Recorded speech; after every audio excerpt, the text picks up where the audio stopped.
NEET का paper leak हुआ। देश भर में सड़कों पर छात्र उतरे, जमकर बवाल कटा और आखिर में शिक्षा मंत्री का इस्तीफा भी हो गया। लेकिन रुकिए, सवाल यह है कि क्या शिक्षा मंत्री की कुर्सी चले जाने से देश का शिक्षा सिस्टम पूरी तरह बदल जाएगा? छात्रों को क्या मिला? जीरो। आइए आसान भाषा में इसे समझते हैं कि जिन असली सवालों पर बात होनी चाहिए थी वे आज भी वहीं के वहीं खड़े हैं। सवाल नंबर 1, क्या 10वीं और 12वीं में जो पढ़ाया जाएगा अब वही जेई, नीट, एनडीए में भी पूछा जाएगा? सवाल नंबर 2, क्या अब बिना लाखों रुपए की कोचिंग किए कोई गरीब बच्चा नीट या जेई क्रैक कर पाएगा? सवाल नंबर 3, क्या देश में वन नेशन वन सिलेबस और वन नेशन वन करिकुलम की व्यवस्था भी लागू हो पाएगी? सवाल नंबर 4, क्या जो पेपर लीक करने वाले बड़ी बड़ी कोचिंग चला रहे हैं उन कोचिंग की मान्यता रद्द की जाएगी? सवाल नंबर 5, क्या जो पेपर लीक करते हैं बड़े बड़े फार्म हाउस खरीद लेते हैं, मकान खरीद लेते हैं, बड़े बड़े बिल्डिंग खरीद लेते हैं, उन सब पर बुलडोजर चलेगा?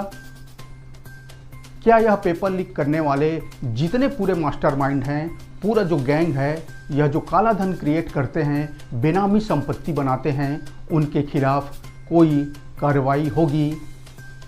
इन सब का जवाब है बिल्कुल नहीं। कड़वा सच तो यह है कि शिक्षा मंत्री बदल गए, लेकिन नियम और कानून 1 इंच भी नहीं बदला। माफिया आज भी बेखौफ है। जब तक पेपर लीक करने वाले सिंडिकेट पर कठोर कानून नहीं बनाया जाएगा तब तक क्या ही बदल जाएगा। न तो 1 घंटे में एफआईआर की कोई गारंटी है, न ही 1 महीने के अंदर जांच पूरी होने का कानून है। माफिया की 100% संपत्ति जब्त होगी या उनकी नागरिकता रद्द होगी, यह भी स्पष्ट नहीं है। इन सब का जवाब है बिल्कुल नहीं। क्या उन पर नार्को, पॉलीग्राफ या ब्रेन मैपिंग टेस्ट अनिवार्य होगा? इसका भी जवाब है बिल्कुल नहीं। नेता कहते हैं कि हम सख्त कार्रवाई करेंगे, लेकिन किस कानून से? जब कानून में संशोधन करके पेपर लीक को अनलॉफुल एक्टिविटी घोषित नहीं किया जाएगा, तब तक पुलिस यूपीए यानी गैर कानूनी गतिविधियां रोकथाम अधिनियम लागू ही नहीं कर सकती। जब तक इसे राष्ट्रीय सुरक्षा के लिए खतरा नहीं माना जाएगा, यानी एनएसए रासुका लागू नहीं हो सकता।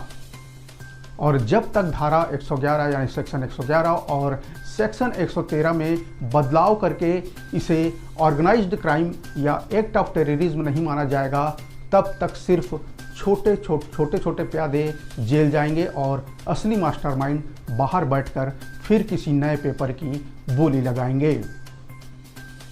आज बड़े बड़े कोचिंग्स करोड़ों के विज्ञापन देकर दावा करती है कि उनके यहाँ से टॉपर निकले हैं, लेकिन इन कोचिंग वार पर और सरकारी मिलीभगत के बीच पिसता कौन है? देश के आम और गरीब छात्र।